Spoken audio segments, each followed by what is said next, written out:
Halo teman-teman semuanya, terima kasih atas waktunya yang diberikan kepada kelompok kami selaku pembawa materi konsep biaya jangka panjang dan biaya jangka pendek dari kelompok 9. Nah, jadi sebelum kami lanjut ke materi, izinkan kami memperkenalkan diri terlebih dahulu.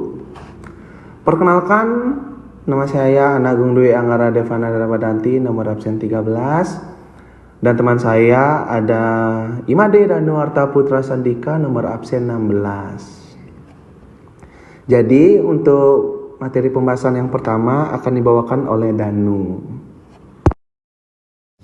Baik, materi pertama ini adalah konsep biaya jangka pendek.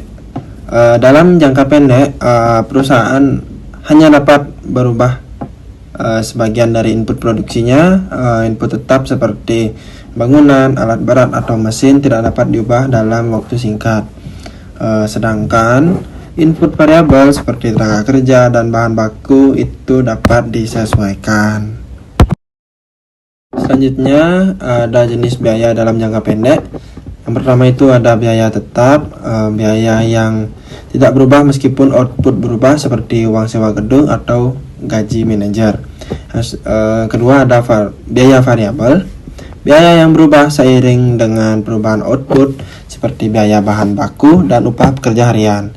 Yang ketiga ada biaya total, penjumlahan dari biaya tetap dan biaya variabel. Yang terakhir itu ada biaya rata-rata dan biaya marginal. Juga dapat merupakan bagian penting dalam analisis biaya jangka pendek. Yang selanjutnya di sini kita punya contoh kasus. Dalam sebuah toko roti tidak dapat menambah oven dalam 1 minggu, namun bisa menambah pekerja harian saat pesanan meningkat. Dalam situasi ini, oven adalah input tetap, sementara pekerja adalah input variabel. Di sini ada ciri-cirinya, ciri-ciri biaya jangka pendek. Yang pertama adanya biaya cost tetap, yang kedua ada terdapat biaya variabel, yang ketiga kapasitas produksi terbatas, dan yang terakhir produksi dapat ditingkatkan hanya dengan input variabel. Materi selanjutnya ada konsep biaya jangka panjang.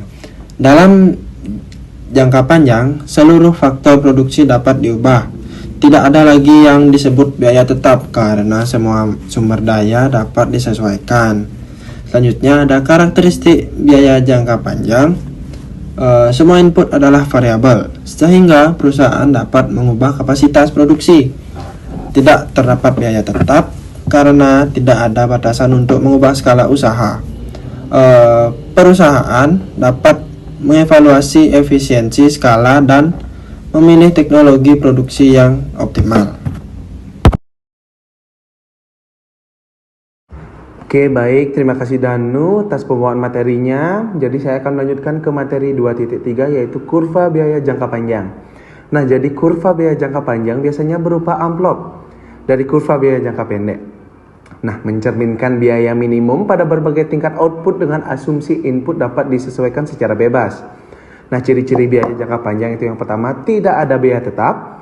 Yang kedua, semua biaya variabel bersifat variabel. Yang ketiga ada kapasitas produksi dapat disesuaikan.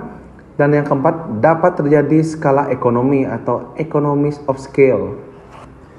Nah, jadi materi yang selanjutnya yaitu 2.4. Nah, contoh kasus.